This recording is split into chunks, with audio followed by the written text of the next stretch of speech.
What's up, everybody? We're coming to you from the Fanbase office here in Atlanta, Georgia, and I am here with...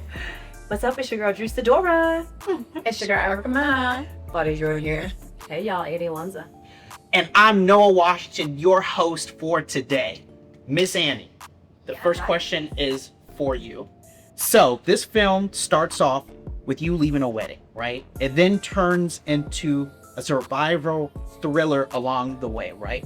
What was it like going from moment to moment in the film? I say it's kind of two films in one. You know, we've got The Runaway Bride, so we kind of have the drama, comedy in the first half of this film, and then we really get into the roller coaster ride of sci-fi, aliens, invasion, and survival mode. It was a blast shooting. One, I get to work with my best friend. Now I have sisters for life too. A lot of us, I mean, I just met these beautiful women on set for the first time. I've heard about you guys, I've been fans. Claudia and I go way back, but to have that sisterhood and that camaraderie on set, like, it's authentic. It was a blast. We really were on a girls trip. I loved it. Yeah. I want to speak a little bit more to that, right? At the heart of this story is a survival thriller. How do you think audiences will connect with these characters who go through this danger that they didn't expect? Oh, yeah. I feel like you'll connect with your person. I mean, everyone in this film is so unique, so different, but then we share this commonality, right? We love our best friend. We're here for our girl. So there is the sisterhood element, but I think anyone watching it will just relate to one of us, if not all. But every character was very colorful, very layered. So you had the comic relief moments while you're freaking out. You know, it's just a combination of every emotion you're gonna feel. So this film takes a tonal shift, right? Going into the action. What was your guys' first reaction when reading the script? Oh, I was in the mirror like, yeah, like I just was already picturing myself and the other cast prior to just in that element. I know for me personally, from doing the Stepmother films with Chris Stoke, who's the writer and director of this film, that was one of my favorite things, was doing my stunts and just kind of diving that deep when I get into character. And just reading the script instantly, I just knew every single person that would be a part of this would have to really get deep in to their element of acting and bring out their layers and just really give it their all. And I knew with that being an automatic approach to it, with everyone coming into it, that this would be exactly what it ended up being. And I'm so excited for like the world to really see this, because we definitely worked so hard on this. I want to go in, Miss Annie, and this question is for you, Miss Claudia. Describing it as a girls trip, right? How do you guys balance the humor with the drama and the action of it all? Well, like Annie said, it's two movies in one. It does definitely start off on a different tone, right? And I think that's what's good about this movie. It didn't feel lazy. Like sometimes you read a script, you're like, oh, predictable, lazy. You can see this coming a mile away. And it's not. Like, you're going to start the film thinking it's a totally different type of film. It does not feel like what's to come in the second part of the film. You're going to just be invested in the story of why Annie ran away from her wedding, and, you know, the friendships, the little inside jokes. You're going to catch a lot of little slick comments that we make, because that's what real friendship circles do, because you have history and you have inside jokes that only you guys know, and you'll see that. But then it changes, and there's a switch, and that's exciting for any actress, because like you start in one kind of like vein, and then by the end of it you're stretching yourself, pause, you know what I mean? You really are. No, I mean, that's not true, you know what I mean? And you know that, man, you things are also You're filling out the layers. right. Tight tight. So it shows you, it allows you to show some range too, because one minute we're like sitting around sharing our friend up and we're like making jokes, but then it's not so funny once the other shoe drops and we're trying to survive and live. Oh, I love that. I have to ask, was there any performances that you all looked to when crafting your characters? Look to, I can answer that because she, yeah. naturally it was Annie, because she just kind of obviously was the lead in the movie, but her experience and, you know, just everything she's able to experience as an actress, she brought in her skills, and she was very open with us at the same time. So we were able to naturally, like, as she was in her element, we were able to learn from her, which was really dope. it's not often you get to work with a leading actress that kind of lets you kind of have the floor just as much as they do, so that this way organically you guys can feed off of each other and we really take it there when it comes to delivering the scene. And I feel like I had probably one of my best stuff able to work with her. But She's very generous as a star, as an actress. A lot of times people worry about themselves and they like, hey, I got my lines together, and they may be critical, but she's going to give you real advice about like getting a compliment from Annie. It meant so much to me. Like when she's like, no, it came on very real, because I was like, and she's like that, as well as keeping production on point. I'm gonna say, I know production can't see her. She's like, no, why is this scene here? Let's do this. Carry the one. No, we're gonna do for lunch. And why would she do that? And she was, but it wasn't in an annoying way. It was for the betterment of the movie. Yeah. To make sure everything was like in a timely manner, things making sense, and it actually. And her remembering details, she was so good at that. Remember, she would like details, you know, the smallest little thing that's off in a movie, she will ruin the whole thing, especially for real movie goers, like people who really sit there and invest in movies. She was on it with like every little detail. And might I add, while also simultaneously filming one of the top TV shows in shooting SWAT at the same time that are doing. She would work until like 3-4 in the morning and then get in a car and go 2 hours to Valencia to set and have like, I don't know, 10 pages, 8 pages to do over there, and then come back to us. Yeah. And very impressive, yeah. And then she did it, like, as tired as she was still running, she was still screaming, she was still head in the game, giving us the floor, letting us learn from her. And if there's a drug that we're on, she was learning like that. She was like that. No, you guys, this is like, wow. So sweet. Are you gonna cry? Kinda, yeah. No, look at her eyes. Because you guys are so sweet and so generous about that, and it really does mean a lot to me. Because we became family, we really did, and they're so generous that they say like, okay, you're the lead, but honestly, we're all leads, all of us, you know, and that's how we all approached it. And so my best work is because of you guys. It's not just me. I don't ever see it like that, and you don't always get that kind of acknowledgement in this business, especially from us women of color. It can feel cutthroat, and it can feel like not everybody can sit at the table, and it cannot, and sometimes it doesn't feel collaborative. But with us, whatever issue there was, which there weren't, put everything aside just to be open to each other, and that's really, really special. It doesn't happen a lot. You know, we've all been on different levels of sets, versions, different tones, different projects, and this one was very, very special. Which it means a lot to us for people to support this. You know, it's hard to get film off the ground and to be in theaters. I want to zero in on the point, and this question is for everybody. This is a film for our times, right? 4 women of color leading this film in theaters. What are your thoughts and cons that speak to that as a country and a nation right now? I want to pick this monkey island. Right, guys. We are in unprecedented times.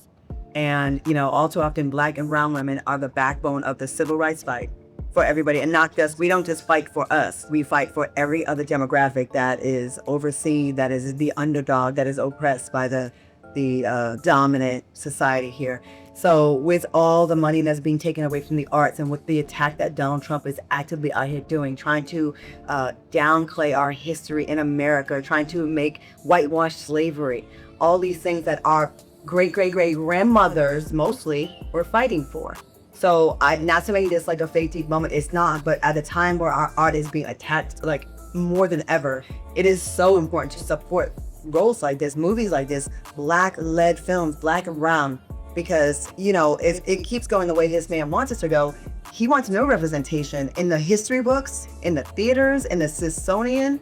So, like, you know, listen, you gotta support these things, and the only thing that America respects is green. That's the color they respect, is green, the dollars. So the numbers won't lie. If you guys go up there and run these numbers up, they can't deny the next time Christos or somebody else has a movie that's Black female led, Black and brown female led, and says, hey, the numbers are lie. The last time it was a huge success. but we can't just bootleg. We can't not show up. We can't wait to get it for free. We have to go spend our money, check your ticket stubs, make sure it is that black movie that you signed up for, because they try it all the time.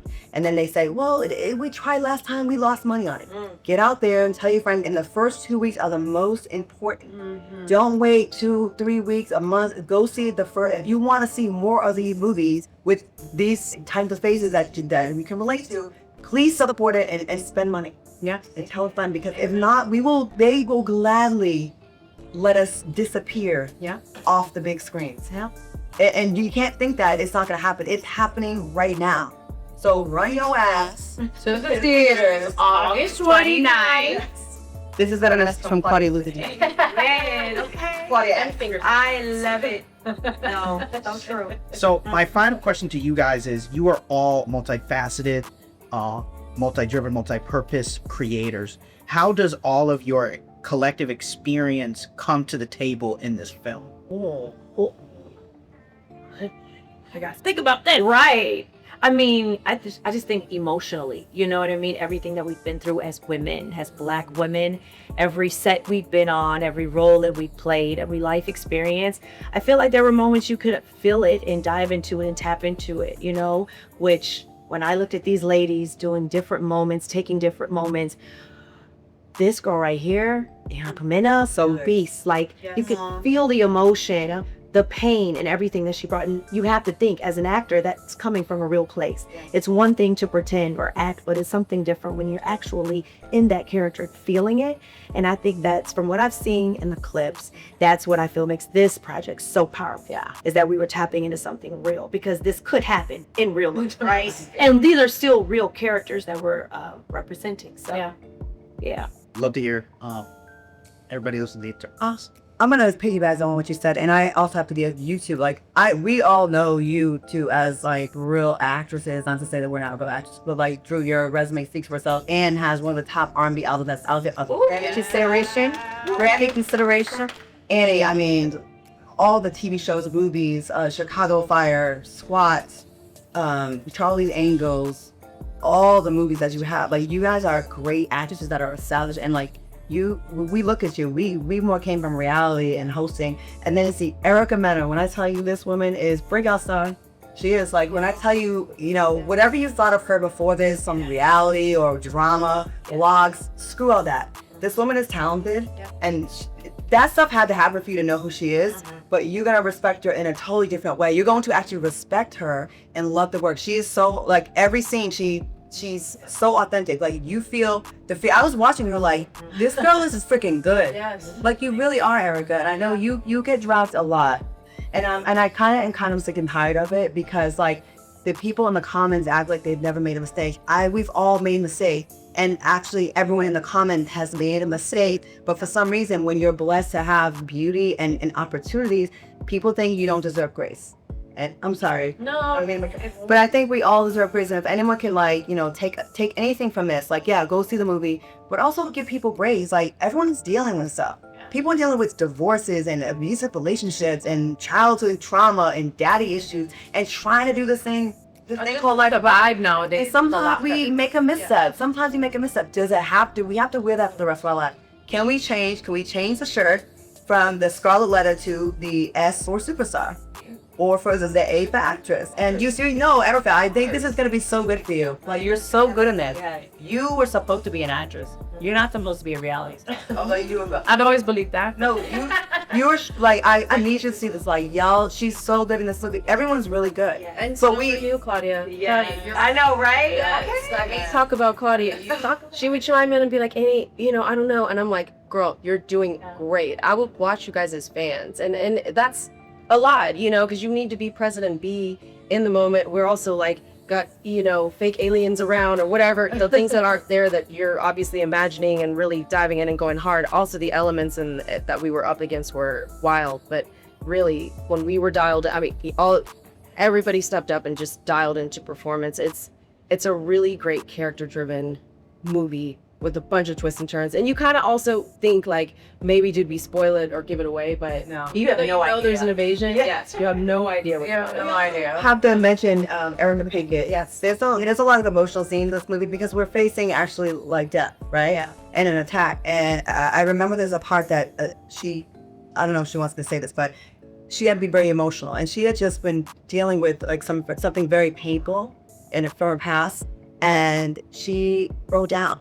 on set because she had to go there as an actress. She really was, and you know, for her to power through that and still be able to get off that like sad thing and then go to be funny and then to be petrified, it just shows like the professionalism, like dealing with real life stuff.